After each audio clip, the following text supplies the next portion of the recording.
السلام علیکم ورحمۃ اللہ وبرکاتہ۔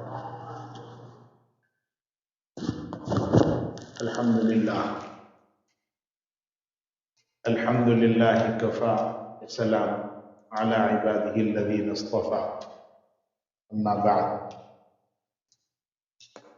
فقد قال اللہ تعالی فی القرآن المجید اعوذ باللہ من الشیطان الرجیم بسم اللہ الرحمن الرحیم وذکر فإن الذکرى تنفع المؤمنین صدق اللہ مولانا العلی العظیم۔ عزیزان محترم، قابل قدر اور لائق احترام بزرگوں، دوستوں اور دینی بھائیوں، آج کی رات پاک رات ہے۔ اللہ کے نبی صلی اللہ علیہ وسلم نے پورے رمضان المبارک میں عبادت کے لیے بہت زیادہ اہتمام فرمایا۔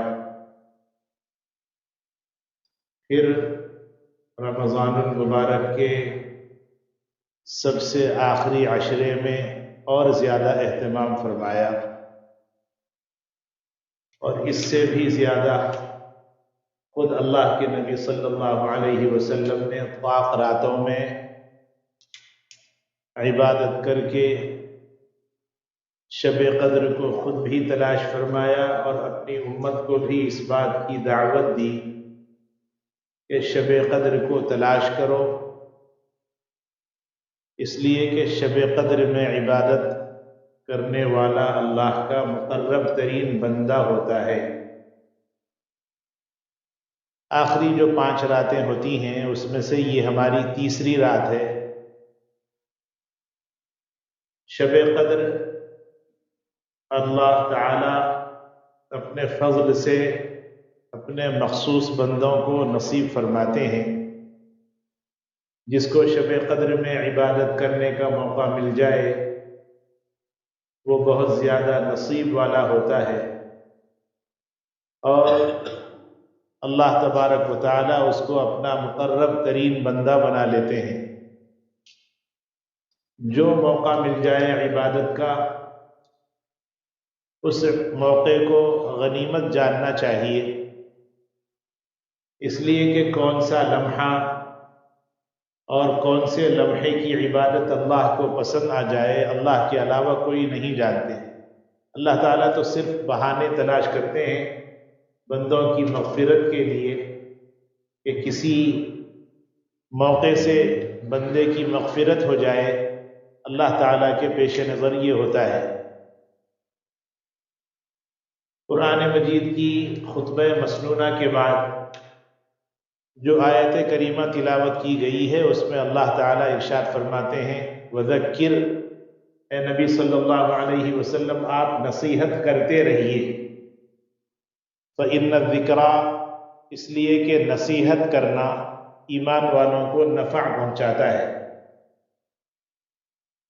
کوئی خاص عنوان کی گفتگو مقصود نہیں ہے، بس مخاطب میں خود ہوں اور اپنے سب بھائیوں کو اس بات کی دعوت دینا ہے کہ رمضان المبارک شروع ہوا اور رمضان المبارک دیکھتے دیکھتے 23-24 روزے گزر گئے، یعنی اکثر حصہ رمضان المبارک کا ختم ہو گیا، کچھ حصہ رہ گیا، اور اللہ تعالیٰ یہ چاہتے ہیں کہ ہر رمضان میں سب کی مغفرت ہو جائے، اور موقع اللہ تعالیٰ ضرور دیتے ہیں۔ اسی لیے اللہ تعالیٰ نے حضور صلی اللہ علیہ وسلم نے ارشاد فرمایا ایک دہا اللہ نے رحمت والا بنایا، یعنی کچھ لوگوں کو اللہ تعالیٰ اس دہے میں پہلے 10 دن میں ان کی مغفرت فرما دیتے ہیں، پھر دوسرا دہا اللہ نے مغفرت کا بنایا، اس میں بھی بہت سارے لوگوں کی اللہ تعالیٰ مغفرت فرما دیتے ہیں، اور جو بچے کچھ لوگ ہوتے ہیں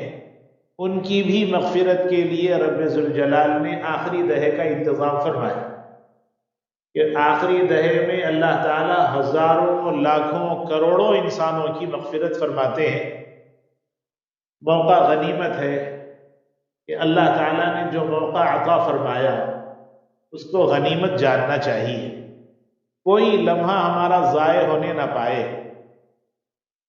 قرآن مجید کی تلاوت کے ذریعے، ذکر و اذکار کے ذریعے اللہ تعالیٰ کی تسبیح، تقدیس، بزرگی بیان کرتے ہوئے کسی طرح ہمارا وقت گزر جائے اور ہمارا عمل اللہ کو اگر پسند آ گیا تو پھر ہم اللہ کے مقرب بندوں میں شامل ہوتے ہیں۔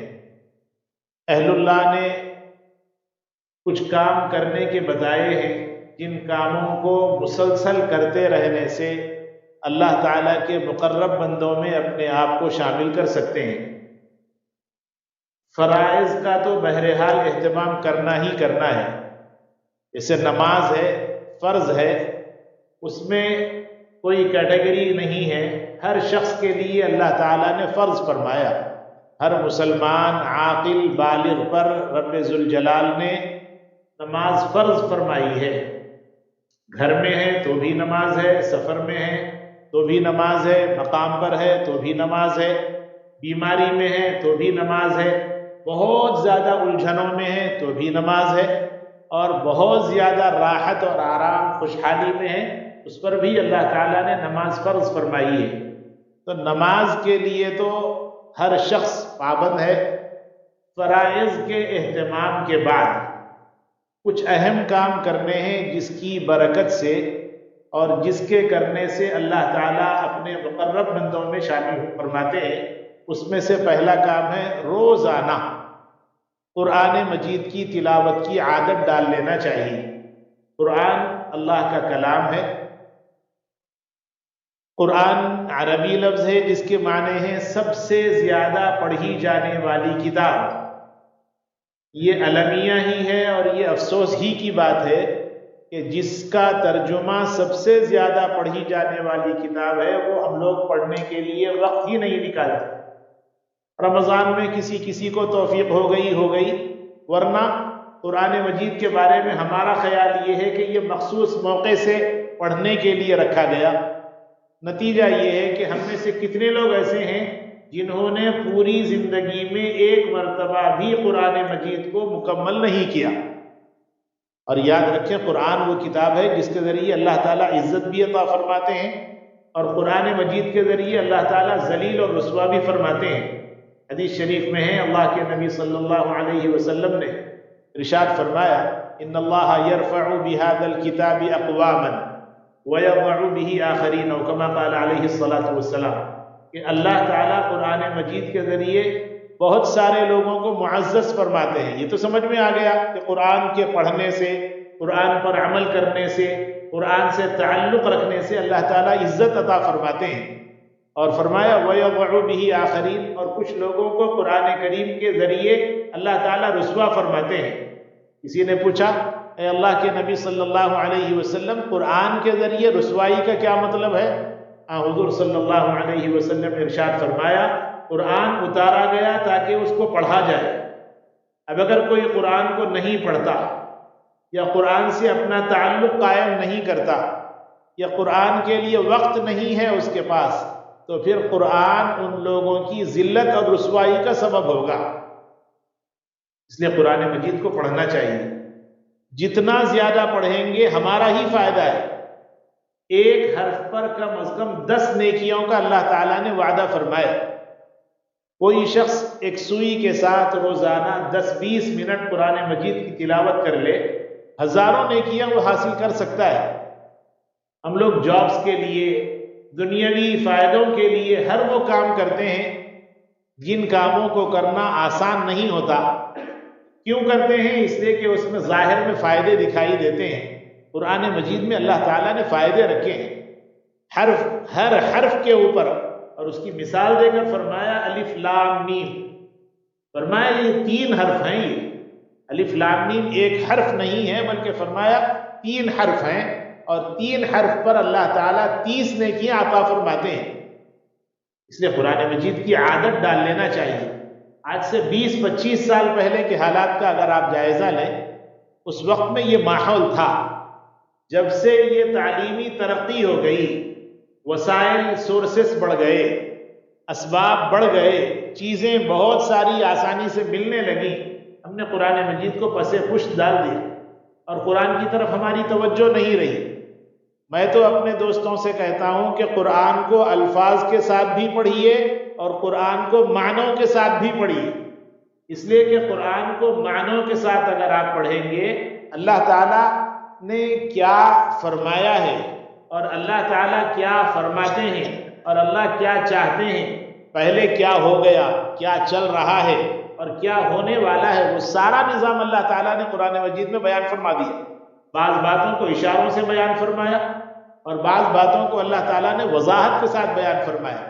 اس لیے قرآن کو الفاظ کے ساتھ بھی پڑھیں اور قرآن مجید کو معنوں کے ساتھ بھی پڑھنے کی عادت ڈال لینا چاہیے۔ ہر بات اللہ نے کھول کھول کر بیان کر دی ہے، تو قرآن مجید کو پڑھنے والا کبھی رسوا نہیں ہوتا۔ مالی مسائل میں قرآن مجید پڑھنے والا پریشان نہیں رہتا، اور قرآن مجید پڑھنے والا دنیاوی الجھنوں سے آزاد کر دیا جاتا ہے، اللہ تعالیٰ اس کی خصوصی مدد فرماتے ہیں۔ قرآن پڑھنے والا اللہ کا خاص ہوتا ہے، اہل اللہ اہل القرآن فرمائے کہ اللہ والے وہ ہوتے ہیں جو قرآن مجید کو پڑھنے کی عادت ڈالتے ہیں۔ تو روزانہ کچھ نہ کچھ نماز میں جو پڑھتے ہیں یہی صورتیں اگر آپ گھر میں بیٹھ کر کچھ دیر تلاوت کی غرض سے پڑھ لے تو اس کے فائدے ہم محسوس کر سکتے ہیں۔ تو حضرات علماء اکرام نے ارشاد فرمایا کہ قرآن مجید ایک ایسا کام ہے جس سے اللہ کا تقرب حاصل کیا جا سکتا ہے، معمول بنا لینا چاہیے۔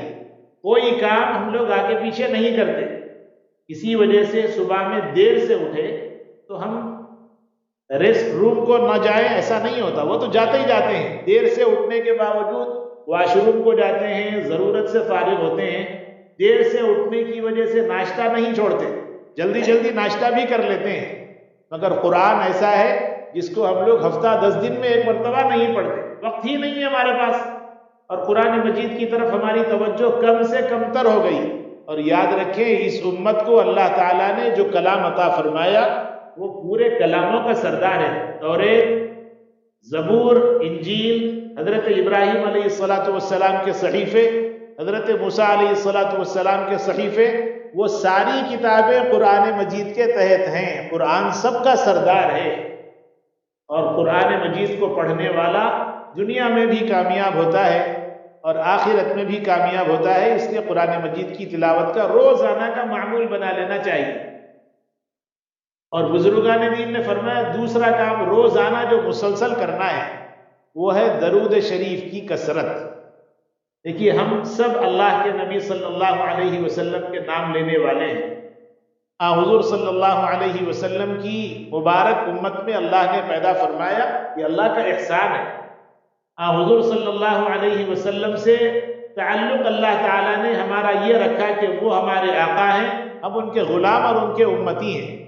ان سے جتنی محبت ہوگی اتنا وہ انسان درود شریف پڑھے گا۔ ایک مرتبہ درود شریف پڑھتے ہیں تو فرمایا کہ 10 رحمتیں اللہ تعالیٰ اس کے اوپر بھیجتے ہیں۔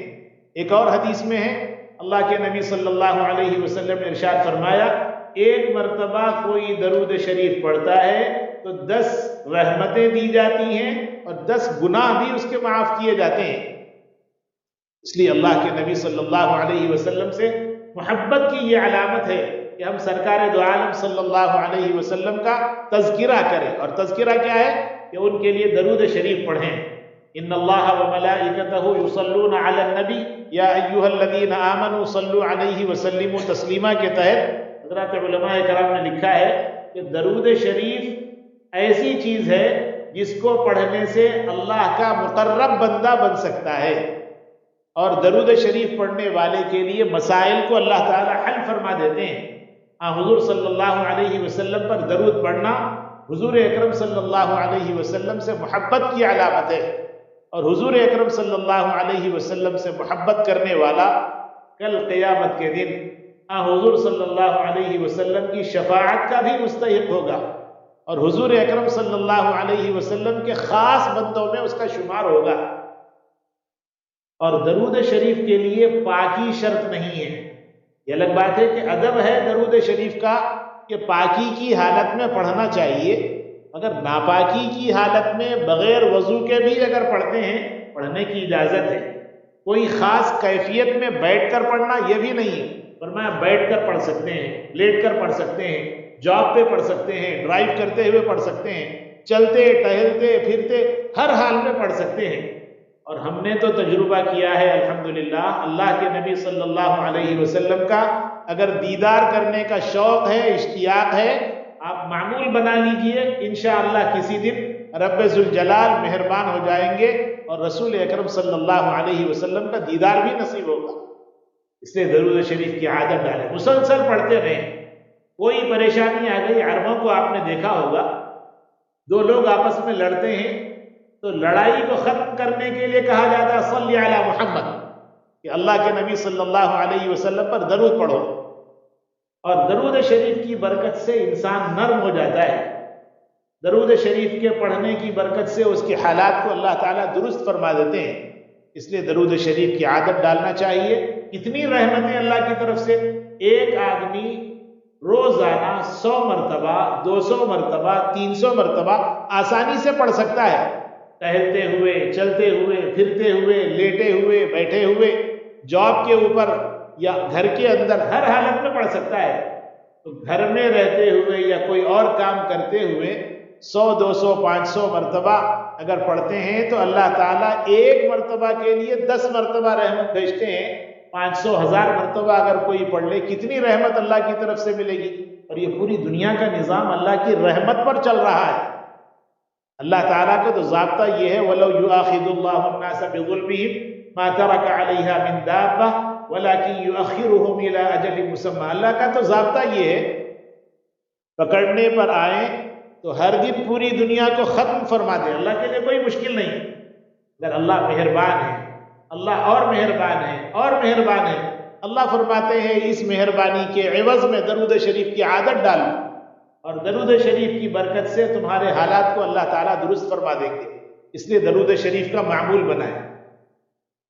اہل اللہ نے فرمایا اللہ کے مقرب بندہ بننے کے لیے کچھ اور جو کام کرنے ہیں اس میں ہے روزانہ دعاؤں کا اہتمام۔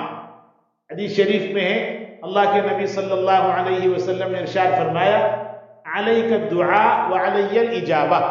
عجیب و غریب جملہ ہے، علیک الدعاء، تمہارے ذمہ صرف مانگنا ہے، تم مانگتے رہو۔ کس سے مانگ رہے ہیں؟ اللہ سے مانگ رہے ہیں، احکم الحاکمین مانگنے کا حکم دے رہا ہے۔ دنیا کا نظام یہ ہے، کوئی بڑے سے بڑا مالدار، اس کے پاس کچھ امید لے کر آپ چلے جائیں، 1 مرتبہ، 2 مرتبہ، 3 مرتبہ دے گا، اس کے بعد وہ بھی بیزار ہو جائے گا۔ مگر اللہ احکم الحاکمین ہے، بڑا مہربان ہے، دینے والا ہے، اس کا حکم ہے علیک الدعاء، تمہارے ذمہ مانگنا ہے، تم مانگتے رہو، جو مانگنا ہو، صحت مانگ لو، عزت مانگ لو، جاب مانگ لو، بیماریوں سے نجات مانگ لو، امی ابو کی مغفرت مانگ لو، جو چاہے مانگ لو۔ فرمایا وعلی الاجابہ، میرے ذمہ قبول کرنا ہے، تم مانگ کر تو دیکھو۔ لوگ مانگتے ہی نہیں، اور اللہ تعالیٰ کا وعدہ ہے اجیب دعوت الداعی اذا دعان۔ حضور صلی اللہ علیہ وسلم سے نئے جو صحابہ آئے تھے، یعنی ایمان لانے والے آئے تھے، ہم لوگوں نے پوچھا اللہ کہاں ہے؟ وَإِذَا سَأَلَكَ عِبَادِي عَنِّي فَإِنِّي قَرِيبٌ۔ اے نبی صلی اللہ علیہ وسلم، لوگ آپ سے پوچھیں گے میں کہاں ہوں، تو آپ کہہ دیجئے فَإِنِّي قَرِيب، میں تو بالکل قریب ہوں۔ کتنے قریب ہیں؟ اجیب دعوت الداعی اذا دعان، جب تم مانگو، جو مانگو، رات میں، دن میں۔ دنیا کا تو نظام یہ ہے، اپنا بینک ہے، ہمارا اپنا اکاؤنٹ ہے، اس سے بھی نکالنے کے لیے ٹائم چاہیے۔ دن میں کبھی مل گیا، کبھی نہیں ملا، رات میں ملا، نہیں ملا، یہ سب چیزیں پاسبل ہیں۔ مگر اللہ فرماتے اجیب دعوت الداع اذا دعان، جب تم مانگو میں تیار ہوں دینے کے لیے، جو چاہے مانگ لو۔ یہ نہیں ہے کہ آدمی بڑی چیز مانگے تو ارے ایسے کیسے مانگا، فرمایا کہ جو تم چاہے مانگ لو، دینے والی ذات اللہ کی ہے۔ بندے کے حق میں مفید ہوتا ہے فوراً دے دیتے ہیں، اور بندے کے حق میں مفید نہیں ہوتا تو پھر اللہ تعالیٰ اس دعا کی برکت سے کوئی آنے والی مصیبت کو روک دیتے ہیں اور یہ قبول نہیں فرماتے۔ اور فرمایا کبھی ایسا بھی ہوتا ہے آنے والی مصیبت بھی دور نہیں ہوتی، جو مانگا وہ بھی نہیں دیا، اس کو سیو کر دیتے ہیں آخرت کے لیے، یہاں تک کہ اللہ تعالیٰ بہت بڑا ذخیرے کی شکل میں اس کے لیے ثواب تیار فرماتے ہیں. کل قیامت کے دن یہ اللہ کے پاس پہنچے گا، اللہ تعالیٰ پوچھیں گے کیا لایا؟ بندہ بہت ساری چیزیں ذکر کرے گا، اے اللہ یہ کیا یہ کیا یہ کیا. بعد میں اللہ تعالیٰ فرمائیں گے یہ ہے. بندہ کہے گا اتنا بڑا عمل میں نے کب کیا؟ اللہ فرمائیں گے تو نے فلاں وقت میں دعا کی تھی، فلاں وقت میں فلاں چیزیں مانگی تھی، وہ تیرے حق میں بہتر نہیں تھی، وہ تیرے لیے مفید نہیں تھی، اس لیے ہم نے اس کو ذخیرہ کر دیا اور یہ ہے تیرا ثواب. بندہ کہے گا کاش میری کوئی دعا قبول ہی نہ ہوتی دنیا میں، یہاں اس کا ثواب اس شکل میں مل جاتا. اس لیے دعا بہت بڑی دولت ہے. اللہ کے نبی صلی اللہ علیہ وسلم نے ہر چھوٹی سے چھوٹی، بڑی سے بڑی ہر چیز اللہ کے نبی صلی اللہ علیہ وسلم نے اللہ سے مانگا. اللہ سے مانگے، فاستعن، مدد مانگنا ہے اللہ سے مانگو، چھوٹی سے چھوٹی چیز کی، بڑی سے بڑی چیز کی. بدر کا موقع ہے، اللہ کے نبی صلی اللہ علیہ وسلم کو تسلی دے دی گئی کہ اے نبی صلی اللہ علیہ وسلم بدر میں آپ کی مدد ہونے والی ہے. لقد نصرکم اللہ ببدر وانتم اذلہ، تمہاری مدد ہونے والی ہے. حضور صلی اللہ علیہ وسلم کو یقین ہے اللہ نے جب کمٹمنٹ کر دیا اور اللہ نے جب وعدہ کر لیا تو ہوگا ہی ہوگا. کوئی بڑا آدمی کسی اپنے پاس کام کرنے والے یا اپنے کسی قریبی سے وعدہ کر لیتا ہے ٹھیک ہے آپ کا کام ہو جائے گا، آدمی بھروسے میں آ جاتا کہ میرا تو کام ہونا ہی ہونا ہے. اور اللہ ان اللہ لا یخلف المیعاد، اللہ کوئی وعدہ خلافی نہیں کرتے، جو کہتے ہیں وہ ضرور بھی ضرور ہوتا ہے. عجیب نظام ہے. لا تبدیل لکلمات اللہ، جو اللہ طے کر دیتے ہیں وہ طے ہے. دیکھیے معراج کے موقع سے حضور صلی اللہ علیہ وسلم تشریف لے گئے تھے. رسول اکرم صلی اللہ علیہ وسلم ساتوں آسمان اس سے اوپر اللہ کے پاس نماز کا تحفہ دیا گیا 50. یعنی اللہ چاہتے تھے ہر انسان کو روزانہ 50 نمازیں ثواب اس کا دیا جائے. حضور اکرم صلی اللہ علیہ وسلم جاتے رہے کم کرواتے رہے، جاتے رہے کم کرواتے رہے، یہاں تک کہ وہ کم ہوتے ہوتے 5 بج گئی. مگر چونکہ اللہ نے یہ طے کیا تھا کہ 50 دینا ہے، فرمایا کہ جو طے ہو گیا، جو مقرر ہو گیا وہ تو ہوگا. امت کی سہولت کے لیے اے نبی صلی اللہ علیہ وسلم آپ نے کمی کروا لی تو کم تو کر دیا جائے گا عمل، مگر ثواب تو ہمارے پاس وہی 50 والا ہوگا. یہ اللہ کا نظام ہے، اللہ کی مہربانی ہے. تو اللہ تعالیٰ چاہتے ہیں بندہ اللہ کی طرف متوجہ ہو کر مانگے، یقین سے مانگے. انتم موقنون بالاجابہ، تم کوئی چیز مانگو یقین کے ساتھ مانگو. رسول اکرم صلی اللہ علیہ وسلم کو بتا دیا گیا بدر میں مدد ہونے والی ہے.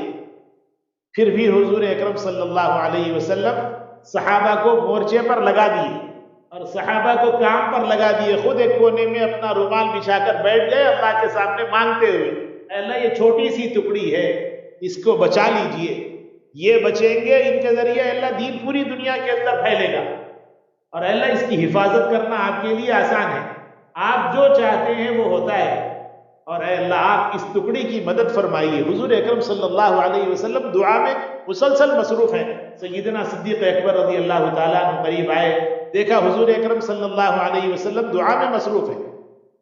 تو حضور اکرم صلی اللہ علیہ وسلم جن سے وعدہ کر دیا گیا، جن کے لیے اللہ تعالیٰ نے یہ پوری کائنات بنائی، اور حضور اکرم صلی اللہ علیہ وسلم اللہ کے مقرب ترین بندے ہیں، اور حضور اکرم صلی اللہ علیہ وسلم کی خواہش کا اللہ تعالیٰ اتنا خیال کرتے ہیں، اس کے باوجود دعا کے اندر بیٹھ گئے. ہم لوگ دعا کا سلسلہ نہیں رکھتے، دعا کا اہتمام کم کرتے ہیں. دعا بھی ایسا ہی عمل ہے، اس کے لیے پاکی شرط نہیں. آدمی ناپاک ہو کر بھی دعا کر سکتا ہے، بیٹھے ہوئے، لیٹے ہوئے، چلتے پھرتے، گاڑی چلاتے ہوئے، جاب کے اوپر، کسی بھی حالت میں اللہ کی طرف اس کی توجہ ہو اور اللہ سے مانگتا رہے. اتنا مانگے کہ اس کے دل میں یہ یقین آ جائے کہ اللہ نے مجھے معاف کر دیا. مسلسل مانگتے جائیے. چھوٹا بچہ جب تک اس کی مراد پوری نہیں ہوتی مانگتے ہی رہتا. چاکلیٹ اگر ہونا ہے تو بچہ چاکلیٹ کے لیے، کیڈبری کے لیے اور کوئی چیز کے لیے مسلسل مانگتا ہے، اور جب مانگتا ہے بہت زیادہ تو اس کے حق میں جو بہتر ہوتا ہے ماں باپ اس کے لیے وہ چیز کا انتظام کر دیتے ہیں. فرمایا کہ اللہ تعالیٰ بھی مسلسل جب بندہ مانگتا ہے تو پھر اللہ تعالیٰ کو بھی شرم آتی ہے. جبرائیل امین علیہ السلام کو اللہ تعالیٰ گواہ بنا کر فرماتے ہیں سنو گواہ رہو، میں نے فلاں بندے کی مغفرت کر دی. کب؟ جبکہ وہ مسلسل مانگتا رہے. جو نہیں مانگتا ان کے لیے اللہ تعالیٰ ناراض ہو جاتے ہیں. اللہ تعالیٰ نے ارشاد فرمایا من لم يسأل اللہ یغضب علیہ، کہ جو اللہ سے نہیں مانگتا، یعنی عادت نہیں ہے دعا کے لیے. عام طور پر بعض لوگوں کی عادت ہوتی ہے دعا کے بارے میں دوسروں سے کہہ دیتے ہیں بھائی دعا کیجیے، امام صاحب سے کہہ دیا، کسی اور صاحب سے کہہ دیا دعا کیجیے. یہ دعا کیجیے رسمی نہ بنائیے، دعا واقعتاً کیجیے، اپنے لیے کیجیے، اپنے لوگوں کے لیے کیجیے، رشتہ داروں کے لیے، اعزاء اقربا کے لیے، مرحوم ماں باپ ہیں ان کے لیے، موجود ہیں ان کے لیے، سب کے لیے مسلسل مانگنا. فرمایا من لم یسأل اللہ یغضب علیہ، جو اللہ سے نہیں مانگتا اللہ تعالیٰ اس پر غصہ ہو جاتے ہیں.